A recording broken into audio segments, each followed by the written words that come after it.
हम लोग स्टार्ट करते हैं monotonicity of function, application of derivative monotonicity of function, है ना। तो लिखो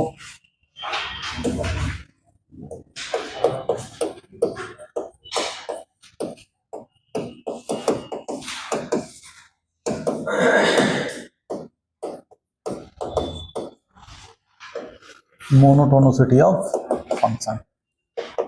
मोनोटोनिसिटी फंक्शन में हम लोग पढ़ेंगे increasing decreasing, basically increasing and decreasing of a function, है ना। क्या मतलब होता है इंक्रीजिंग का? देखो, अगर कोई फंक्शन तुम्हारा fx है और ये फंक्शन किसी एक डोमेन में, मान लो a से b में डिफाइंड है, ओके, है ना, और किसी एक point x equal to x not पे हमको इस फंक्शन का चेक करना है कि ये इंक्रीजिंग है कि डिक्रीजिंग है। तो अगर x equal to x not पे फंक्शन इंक्रीजिंग या डिक्रीजिंग हमको चेक करना है, तो जिस पॉइंट पे चेक करना है उस पॉइंट के नेबर पॉइंट पे अगर हम लोग गौर करें, नेबर पॉइंट मतलब कि f of x not minus H से f of x not plus H, ठीक है ना। तो इसका नेबरिंग पॉइंट जो होगा, तो f of x not minus H की वैल्यू अगर f ऑफ x नॉट से छोटी है and simultaneously f of x not की value f of x not plus h से छोटी है ना। दोनों को अगर हम कंबाइंड करके लिखें तो f of x not minus h is less than to f of x naught is less than to f of x not plus h। अगर ये कंडीशन सेटिस्फाई कर रही है, मेरी बात समझ में आ रही है ना, तो हम कहेंगे कि मेरा फंक्शन जो है वो इंक्रीजिंग फंक्शन है। वो फंक्शन मेरा क्या है? इंक्रीजिंग है। जस्ट इसका अपोजिट अगर हो जाएगा तो फंक्शन मेरा क्या होगा? डिक्रीजिंग। बात समझ में आ रही है ना। मतलब कि जैसे मान लो कि यहां कोई पॉइंट x नॉट है, ये है ना, और ऐसे जा रहा है, तो ये है x not minus H and this is x not plus H, okay. तो the f of x naught plus h is greater than f of x naught and f of x naught is greater than f of x naught minus h. So it means that at x equal to x naught the function is an increasing function. तो किसी point पे increasing को check करने का क्या तरीका होगा आपका? This one. Is that okay? इसी का अपोजिट हो जाएगा। अपोजिट इन द सेंस कि अगर x नॉट पे डिक्रीजिंग है तो फिर वो देखो क्या होगा, वो कुछ कर्व इस तरीके से जाएगा। तो f of x not minus H, f of x not minus H, इसकी value f of x not से बड़ी हो और उसकी value f of x not plus H से अगर बड़ी है, तो f ऑफ x जो होगा एट x नॉट पे क्या हो जाएगा? डिक्रीजिंग। इसमें क्या होगा कि f ऑफ x जो होगा वो इंक्रीजिंग होगा। कहां पे? At x equal to x not पे। Is that okay? तो किसी भी पॉइंट पे चेक करने का तरीका होगा वो ये चीज होगी। क्या ये चीज समझ में आई? है ना, ओके। अब बात आती है कि देखो इंक्रीजिंग का मतलब क्या है, डिक्रीजिंग का मतलब क्या है ना, और अगर फंक्शन, क्या जरूरी है कि अगर कोई फंक्शन का इंक्रीजिंग और डिक्रीजिंग तुम्हें चेक करनी है तो फंक्शन का कंटिन्यूअस और डिफरेंशिएबल होना जरूरी है कि नहीं है? तो ये सारी चीजों पे हम लोग बात करते हैं, है ना। देखो, अगर मान लो कोई कर्व तुम्हारा ऐसे जा रहा है, ठीक है, ओके, हम बात कर रहे हैं इंक्रीजिंग के लिए। देखो, इंक्रीजिंग का मतलब होता है इंक्रीजिंग, इसी को हम लोग कहते हैं non decreasing.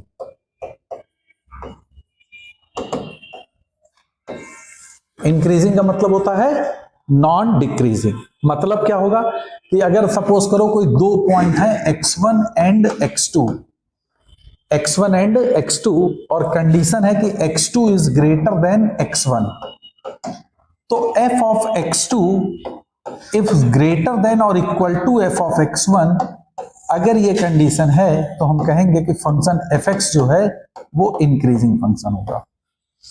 fx will be an increasing function। लेकिन याद रखना f of x2 should be greater than or equal to f of x1। है ना।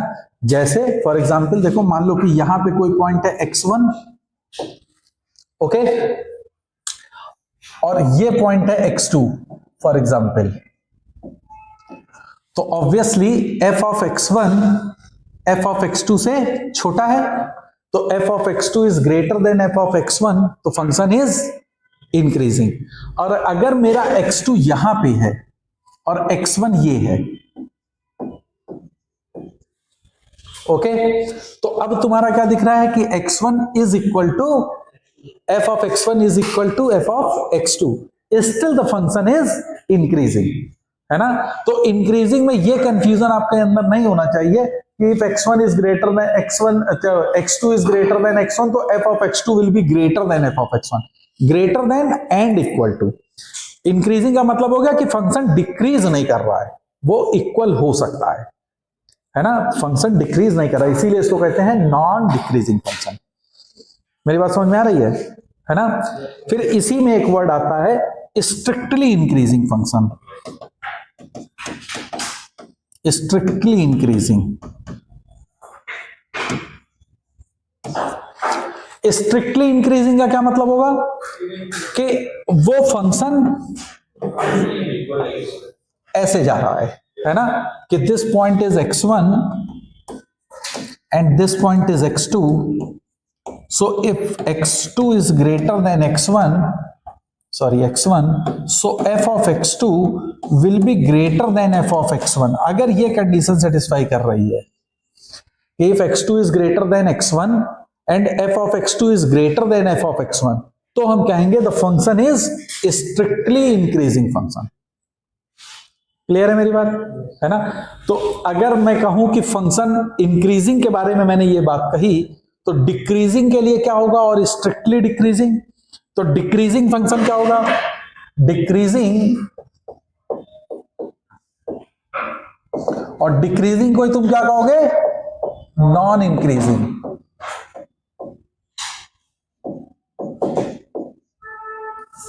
नॉन इंक्रीजिंग,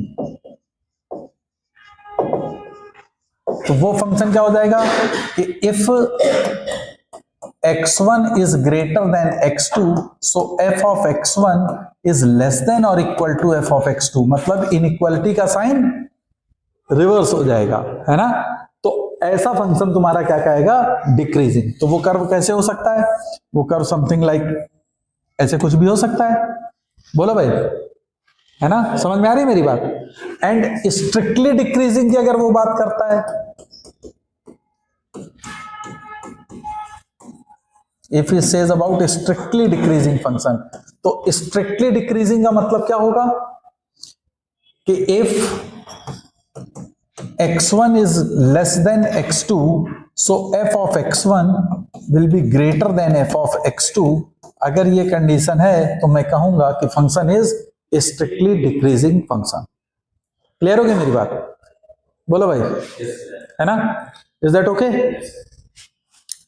अच्छा, अब फिर अभी हमने बात कही थी कि कोई भी फंक्शन अगर मान लो तुम्हारा इंक्रीजिंग और डिक्रीजिंग तुम्हें चेक करनी है, तो is it necessary for the function to be a continuous और डेरिवेबल फंक्शन और नॉट, है ना।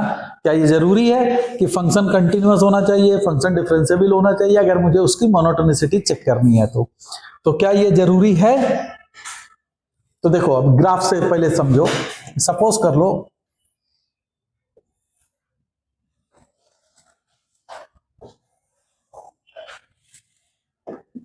ये पॉइंट है ए,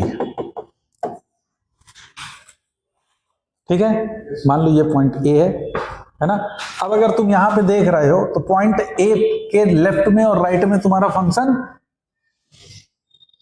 इंक्रीजिंग दे रहा है, जबकि ए पे डिफरेंशिएबल नहीं है, but the function is still increasing. Okay, तो फंक्शन जरूरी नहीं है कि फंक्शन तुम्हारा इंक्रीजिंग के लिए डिफरेंशिएबल होना चाहिए, फंक्शन डिफरेंशिएबल भी हो सकता है, नहीं भी हो सकता है ना। जैसे सपोज कर लो कि कोई कर्व ऐसे जा रहा है,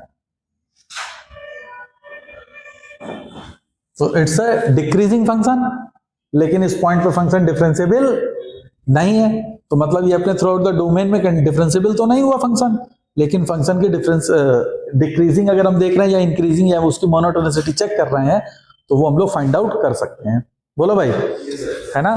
बेसिक कंडीशन क्या होती है इंक्रीजिंग डिक्रीजिंग की, वो डिफरेंशियबिलिटी और कंटिन्यूटी पे बेस्ड नहीं है, वो बेसिकली डिपेंड करती है ये चीज को। और जो सबसे पहले बेसिक डेफिनेशन में मैंने दी, this one the most important, कि जिस पॉइंट पे तुम्हें चेक करना है उस पॉइंट पे ये कंडीशन सेटिस्फाई करनी चाहिए फॉर इंक्रीजिंग एंड डिक्रीजिंग, है ना। It doesn't necessary for the function to be differentiable और कंटिन्यूअस ऑल्सो। अब कंटिन्यूअस पे देख लो, कंटिन्यूअस पे क्या बात करता है। अब सपोज कर लो कोई तुमने ग्राफ ऐसे बनाया,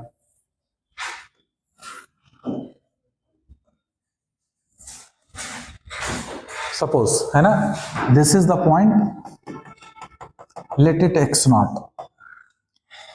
तो एक्स नॉट के लेफ्ट हैंड साइड पे अगर तुम देखोगे तो ये वैल्यू मिल रही है, मान लो ये y1 है और ये वैल्यू है एक्स नॉट पे y2। तो अब तुम्हें दिख रहा है, और ये एक्स नॉट प्लस एच पे मान लो वैल्यू है y3। तो as you are seeing that the function is not a continuous function at x naught, but this is strictly increasing function, नहीं है? बोलो, तो this is an increasing function even though at x equal to x naught the function is not at all continuous, है ना। तो ये जरूरी तो नहीं है कि कंटिन्यूअस भी होना जरूरी है उसके लिए अगर फंक्शन की। अब हमको बताओ इस फंक्शन के बारे में क्या कह सकते हो। At x equal to x naught ये फंक्शन क्या कहता है?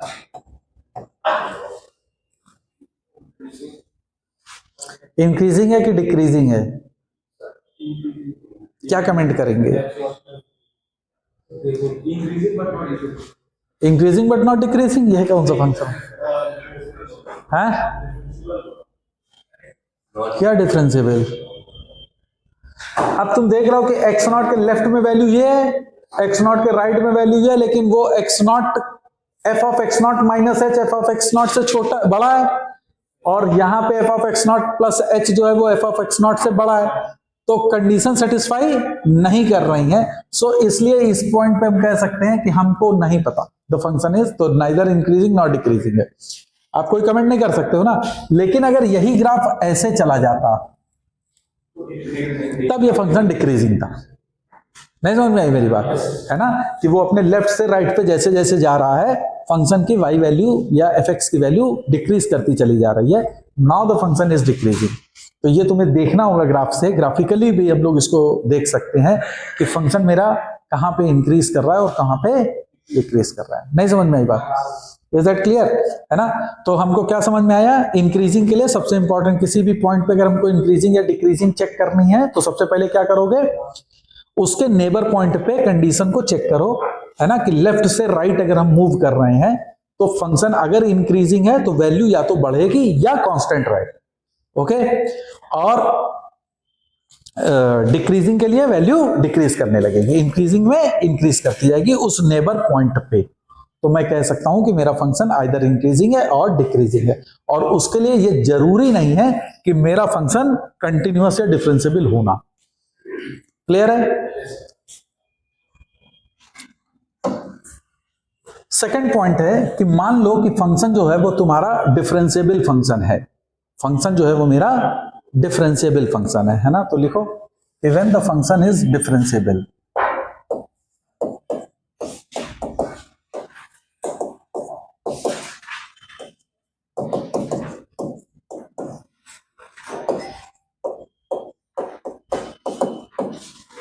फंक्शन जो है वो डिफरेंशिएबल फंक्शन है, और मान लो वो किसी एक इंटरवल a टू b में डिफरेंशिएबल है ना।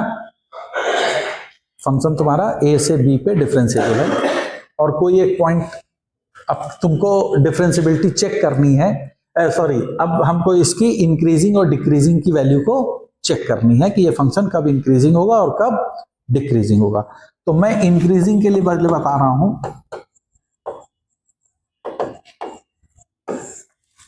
इंक्रीजिंग के लिए तुम्हारा क्या होगा कि उस फंक्शन का जो डेरिवेटिव है f prime x, this should be greater than और इक्वल टू 0। अगर ये कंडीशन है तो फंक्शन मेरा फॉर ऑल एक्स, जिस एक्स को इस कंडीशन को सेटिस्फाई करेगी वो फंक्शन मेरा क्या हो जाएगा, इंक्रीजिंग फंक्शन, है ना। एक्स जिसको ये कहां से आता है, हाउ डू यू कम के f prime x should be greater than और equal to 0 for the function to be increasing. देखो तो डिफरेंशिएबल, जब डिफरेंशिएशन आपने पढ़ा तो एफ प्राइम एक्स को डिफाइन करा जाता है, this is limit h tends to 0 f of x plus h minus f x whole divided by h, is that okay, जहां पे एच मेरा पॉजिटिव होता है। समझ में आ रही मेरी बात। अगर फंक्शन इंक्रीजिंग है तो हमको मालूम है कि f of x plus h should be greater than f x, तभी फंक्शन मेरा इंक्रीजिंग होगा। तो in that case this value will always be a positive value, so f prime x has to be greater than और equal to 0, is that clear, है ना। तो f prime x should be greater than और equal to 0, तो हमारा function क्या होगा, increasing होगा। समझ में आ रही है मेरी बात, बोलो, है ना। अब इस कंडीशन को जो भी एक्स सेटिस्फाई करेगा तो हम कहेंगे कि वो फंक्शन उस पर्टिकुलर एक्स की वैल्यू या डोमेन या रेंज के लिए वो फंक्शन मेरा इंक्रीजिंग होगा। और जिन वैल्यूज के लिए होता है उसी को हम लोग कहते हैं इंटरवल ऑफ इंक्रीजिंग, उसको हम लोग क्या वर्ड यूज करते हैं, इंटरवल ऑफ इंक्रीजिंग। तो इंटरवल ऑफ इंक्रीजिंग क्या हो जाएगा, the values of x which satisfies this condition, है ना। All the values of x defined which satisfies this, और x की वो वैल्यू कौन सी होंगी, रियल वैल्यूज। तो all the real values of x which satisfies f prime x should be greater than or equal to 0, तो all those x is known as the interval of increasing। मेरी बात समझ में आ रही है ना। जैसे सपोज कर लो कि तुमको मैंने कहा कि कोई फंक्शन fx है और fx की वैल्यू लिखी है x cube minus 3x, let us assume, है ना। अब मैं पूछूं कि बताओ कि ये फंक्शन कहां पे इंक्रीज करेगा, तो तुम सबसे पहले इंक्रीज के लिए क्या निकालोगे, इसका एफ प्राइम एक्स, क्योंकि हमको मालूम है कि ये फंक्शन तुम्हारा डिफरेंशिएबल फंक्शन है, पॉलिनोमियल है, इट्स अ डिफरेंशिएबल फंक्शन, तो this can be easily write at 3x square minus 3, so 3 into x square minus 1, तो ये वैल्यू हो जाएगी 3 into x plus 1 into x minus 1। और इंक्रीजिंग के लिए मेरे को क्या है, it should be greater than or equal to 0, so this f prime x should has to be greater than or equal to 0, यानी अब इस इनइक्वालिटी की जो वैल्यूज x सेटिस्फाई करेंगे उस जगह पे ये फंक्शन इंक्रीज करेगा। नहीं समझ में आ रही बात, है ना। तो अब इसको अगर तुम सॉल्व करोगे, that is x plus 1 into x minus 1 is greater than और इक्वल टू 0, तो ये सेटिस्फाई करेगा when x belongs to minus infinity to minus 1 union 1 to infinity, yes और नो। तो इस पूरे x की वैल्यूज पे मेरा जो गिवन फंक्शन fx था, that function will be a increasing function, okay. तो डिक्रीजिंग में क्या हो जाएगा, obviously f prime x should be less than और इक्वल टू 0, वो डिक्रीजिंग में हो जाएगा। क्लियर हो गई बात, समझ में आ रही है। अब बात करते हैं हम स्ट्रिक्टली इंक्रीजिंग की। अब इसी में अगर मान लो स्ट्रिक्टली इंक्रीजिंग की बात करें, तो स्ट्रिक्टली इंक्रीजिंग के लिए तुम्हारा क्या होगा, फंक्शन मेरा डिफरेंशिएबल है तो f prime x should be क्या होना चाहिए, f prime x should be, तो this should be greater than और इक्वल टू 0। अगेन ध्यान रखना आप इस चीज को, है ना। इसके लिए ऐसा नहीं होता कि it's only greater than 0, f prime x should be greater than और इक्वल टू 0। बस यहां पे ट्विस्ट क्या है वो समझ लो, f prime x equal to 0 जो आएगा वो केवल डिस्क्रीट वैल्यूज ऑफ एक्स के लिए होना चाहिए, एक्स की कोई पर्टिकुलर रेंज नहीं होनी चाहिए, इज दैट ओके, है ना। तो इक्वालिटी होल्ड्स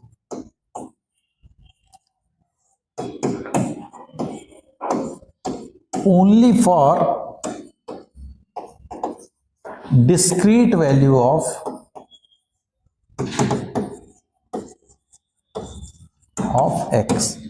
x की डिस्क्रीट वैल्यू के लिए होना चाहिए, है ना। फॉर एग्जाम्पल जैसे सपोज करो तुम्हारा fx is equal to x cube है, fx is equal to x cube, है ना। तुमने करा f प्राइम x, तो f प्राइम x क्या आ गया 3x square, which is always greater than 0, तो इंक्रीजिंग तो है, लेकिन एट x इक्वल टू 0 पे this f prime x equal to 0।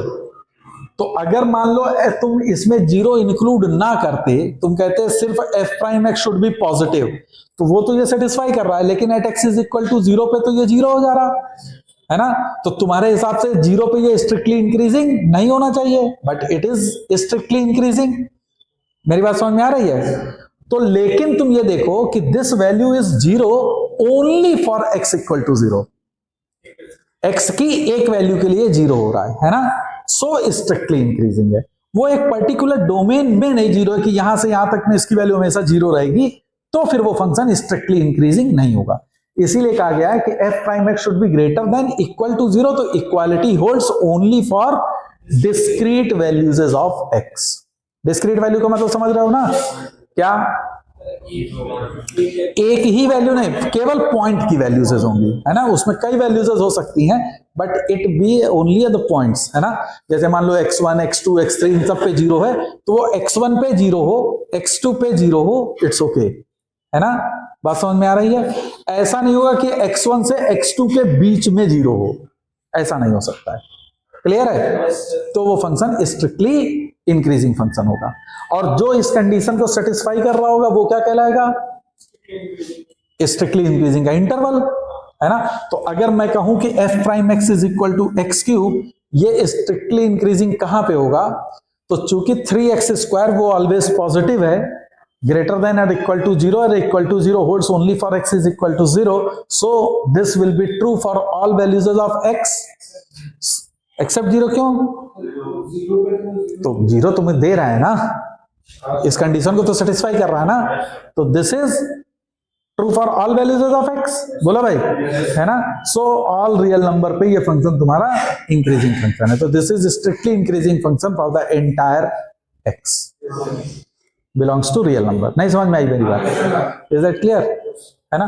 तो अब यही चीज अगर तुमको हम कहें डिक्रीजिंग के लिए लिखना है, तो डिक्रीजिंग में क्या चीज हो जाएगी? डिक्रीजिंग के लिए क्या कंडीशन होती है? f prime x should be less than और इक्वल टू 0। बोलो भाई। और इंटरवल ऑफ डिक्रीजिंग क्या हो जाएगा? जो इस कंडीशन को x सेटिस्फाई कर रहे होंगे वो सारी वैल्यूज है ना। अब यहां पे इक्वालिटी जो होती है वो डोमेन में भी हो सकती है, मतलब एक पर्टिकुलर उसकी x की कुछ रेंज वैल्यूज हो सकती हैं कि x1 से x2 तक अगर 0 है तब भी कोई प्रॉब्लम नहीं है। लेकिन अगर यही चीज मैं कहूं strictly decreasing,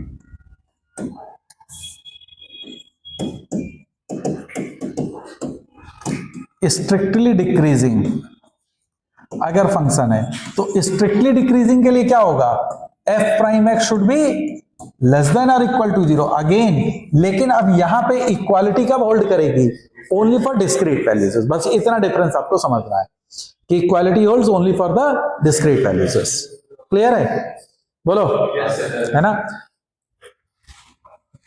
interval of increasing, interval of decreasing समझ में आ गई बात कि इंटरवल ऑफ इंक्रीजिंग क्या होगा, इंटरवल ऑफ डिक्रीजिंग क्या होगा? बोलो भाई, समझ में आ रहा है कि नहीं? अच्छा, तो ये तो बात आ गई कि अगर मेरा फंक्शन डिफरेंशिएबल है तो उसके लिए हमें क्या करना होगा, ठीक है ना। अब 2-3 चीजें नोट कर लो। सबसे पहले कि क्रिटिकल पॉइंट क्या होते हैं?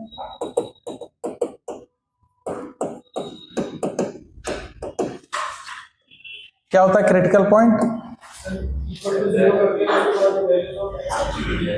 क्रिटिकल पॉइंट कौन से पॉइंट कहलाएंगे? Critical points are those points where the derivative of the function is either 0 or does not exist, है ना। तो लिखो क्रिटिकल पॉइंट्स क्या होते हैं? Those points where derivative of function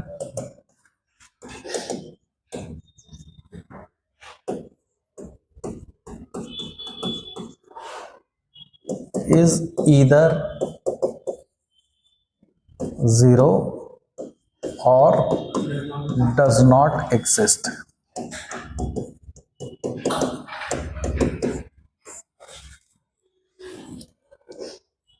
है ना। जैसे जैसे मान लो y इक्वल टू एक्स की पावर 1/3, इसका तुम्हें ग्राफ बनाना है, तो y इक्वल टू एक्स की पावर 1/3 का ग्राफ कैसे होगा? This is the graph for y equal to x की पावर 1/3, इज दैट ओके? है ना? तो अब at x is equal to 0 पे इसका डेरिवेटिव एग्जिस्ट नहीं कर रहा है। At x equal to 0 the derivative of this function does not exist, तो x equal to 0 is the critical point for this one. समझ में आ रहा है ना? तो क्रिटिकल पॉइंट का मतलब ये नहीं होता है कि उसका डेरिवेटिव की वैल्यू 0 ही हो। क्रिटिकल पॉइंट में 0 भी हो सकती है और वो डज नॉट एग्जिस्ट भी हो सकती है। Is that clear? बोलो भाई, समझ में आ रहा है ना? तो एक दो क्वेश्चन पहले ट्राई करो कि इस पे तुम्हें क्या क्या करना है।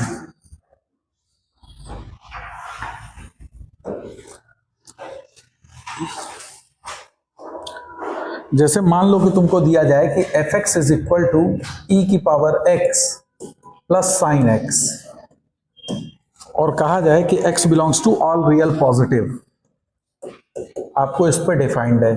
तो अब हमको बताओ कि ये फंक्शन तुम्हारा क्या है? डिफरेंशिएबल है, सॉरी इंक्रीजिंग है, डिक्रीजिंग है, क्या है?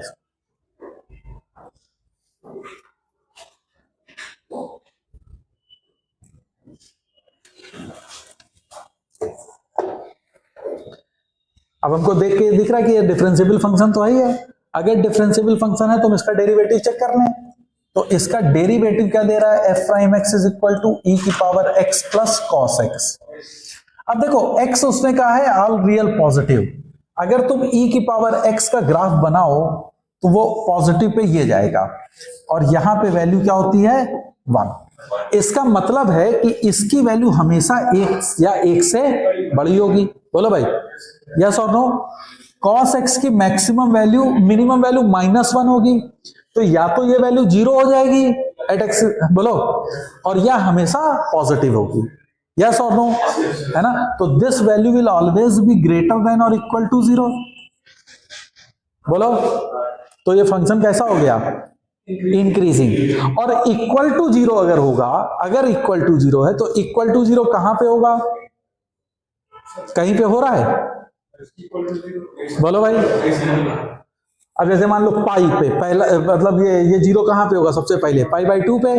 तो जैसे π/2 रखोगे तो ये e की पावर π/2, वो तो वैल्यू 1 से बहुत बड़ी हो जाएगी, तो ये इक्वल टू 0 तो कहीं हो ही नहीं रहा है। तो this is an strictly increasing function for all x belongs to all real positive. Is that okay और नॉट? नहीं समझ में आया? एक और करो। जैसे मान लो तुमको मैंने क्वेश्चन दिया f x is equal to cos inverse x plus ln of x plus 1/x, और कह रहा है कि इसके बारे में आप बताइए कि ये फंक्शन का क्या होगा। तो जरा बताओ क्या होगा।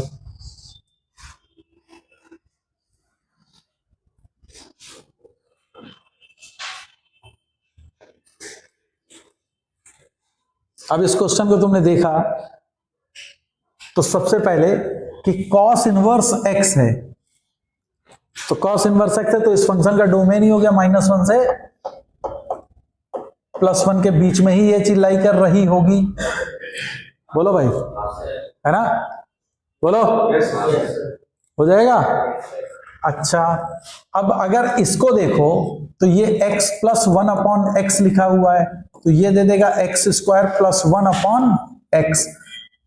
बोलो, इसको तुम ऐसे लिख सकते हो? तो इसको मैं लिख सकता हूं ln of 1 plus x² minus का ln x।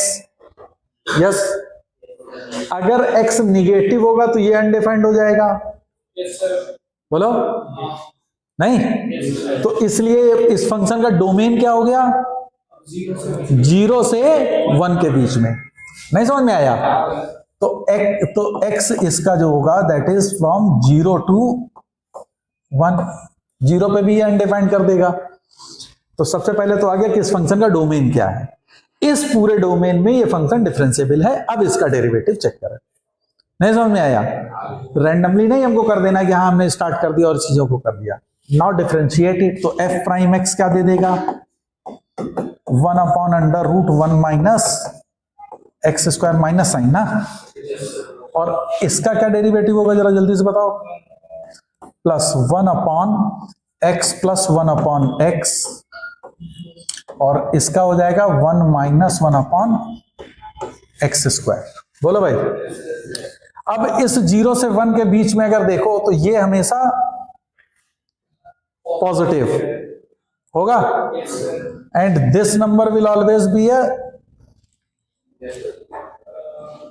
अब देखो x तुम्हारा लाई कर रहा है 0 से 1, तो एक्स स्क्वायर कहां से कहां तक लाई करेगा, 0 से 1, तो 1 अपॉन एक्स स्क्वायर कहां से कहां तक जाएगा, 1 से इंफिनिटी, तो माइनस का 1 अपॉन एक्स स्क्वायर, क्योंकि ये 1 माइनस 1 अपॉन एक्स स्क्वायर लिखा है ना, तो माइनस का 1 अपॉन एक्स स्क्वायर कहां से कहां तक जाएगा, -1 से -1 से माइनस इंफिनिटी, माइनस इंफिनिटी से -1, है ना। बोलो भाई। अब फिर इसमें 1 जोड़ दोगे तो this number is always a negative number, जब 1 इसमें ऐड करोगे तो दिस इज माइनस इंफिनिटी और 0, तो this number is always a negative number. बोलो भाई, होगा ये नेगेटिव ये पॉजिटिव, तो ये पूरा क्या हो जाएगा, नेगेटिव, और ये हमेशा नेगेटिव है, तो negative plus negative that will always be a negative, तो f prime x is always less than 0। नहीं समझ में आया, है ना। So this function is a decreasing function, this function is a decreasing function. पहले पढ़ी बात की नहीं। नेक्स्ट लिखो,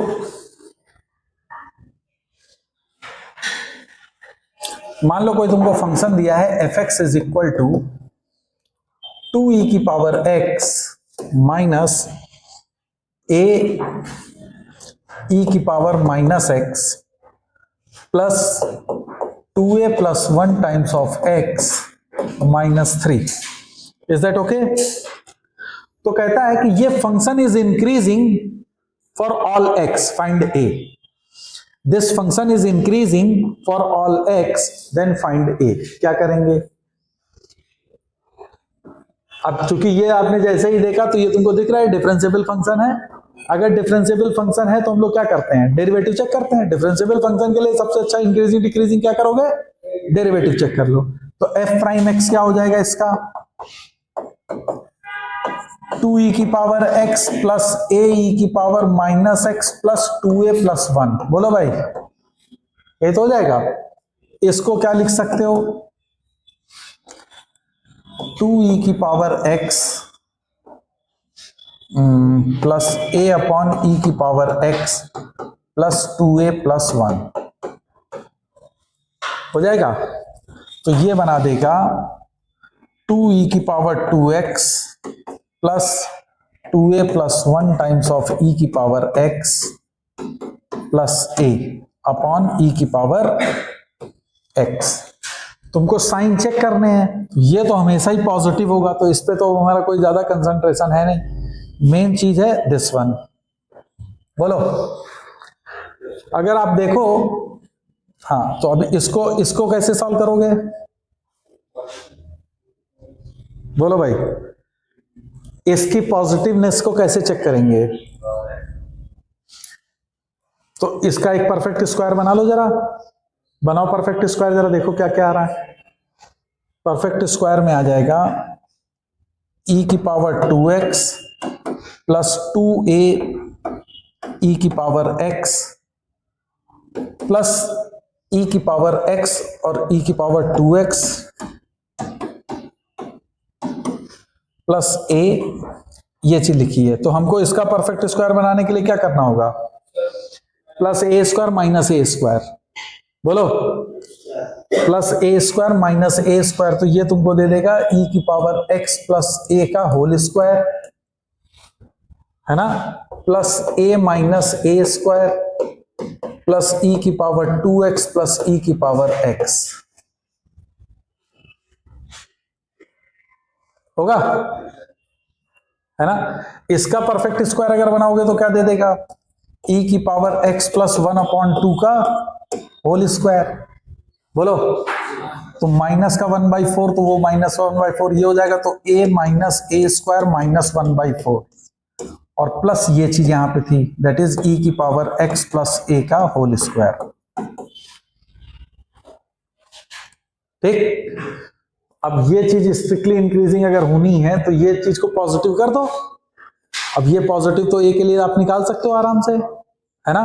तो निकाल के बताओ कितना आया, जल्दी बताओ कि कितना आया तुम्हारा a।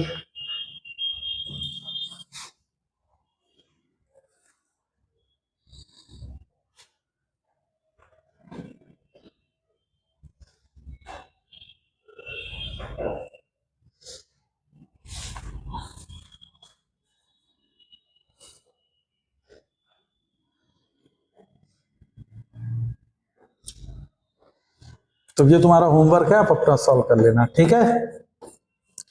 नेक्स्ट क्वेश्चन,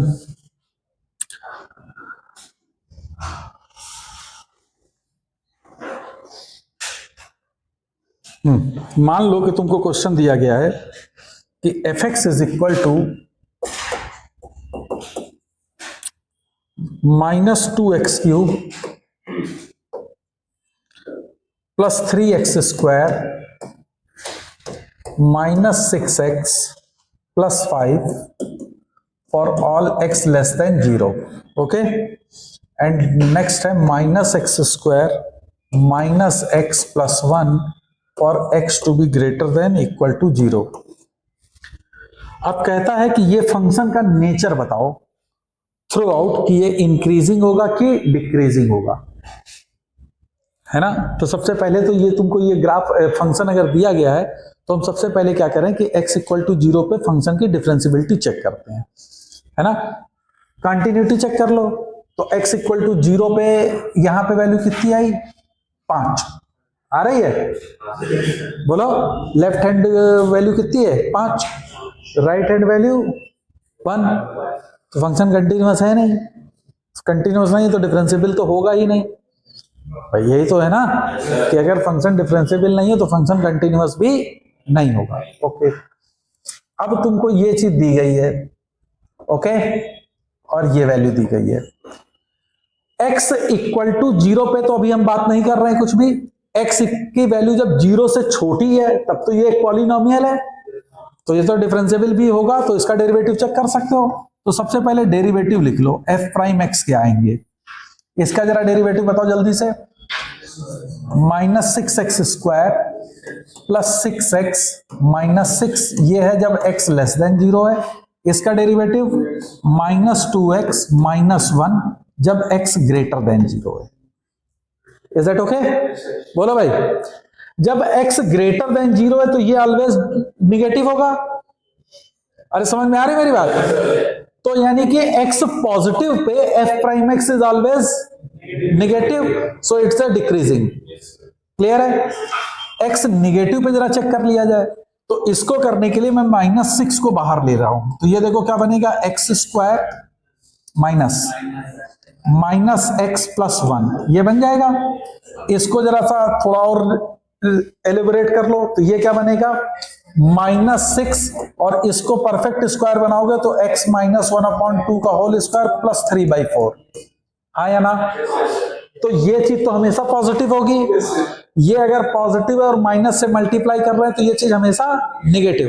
तो for x negative this derivative is always negative, तो फंक्शन इज डिक्रीजिंग, बोलो। Function is always decreasing. तो निगेटिव के लिए डिक्रीजिंग था, पॉजिटिव के लिए डिक्रीजिंग था, 0 पे अभी हमको नहीं मालूम है ना, क्योंकि 0 पे अभी हमको तो ये चीज क्लियर हुई नहीं थी। तो अब 0 किसी एक पर्टिकुलर पॉइंट पे चेक करने के लिए मैंने क्या सिखाया था, उसके नेबर पॉइंट पे वैल्यू को चेक करिए आप। तो 0 के जरा नेबरिंग पॉइंट पे आप वैल्यू को देखो, तो 0 निगेटिव पे वैल्यू कितनी दे रहा, 5। 0 पॉजिटिव या 0, यही चीज f(0) भी है। तो फंक्शन की तुम वैल्यू देख रहे हो कि निगेटिव से पॉजिटिव पे जब वो आ रहा है तो फंक्शन की वैल्यू डिक्रीज कर रही है, यस और नो। 5 से 1 पे आ रही है, अरे समझ में आया। तो ये फंक्शन डिक्रीज कर रहा है वहां पे एट 0 पे भी, तो इसका मतलब है कि throughout the x this function is decreasing. तो the function is decreasing for all values of x. क्या ये चीज समझ में आई कि नहीं आई? नहीं पल्ले पड़ी? ओके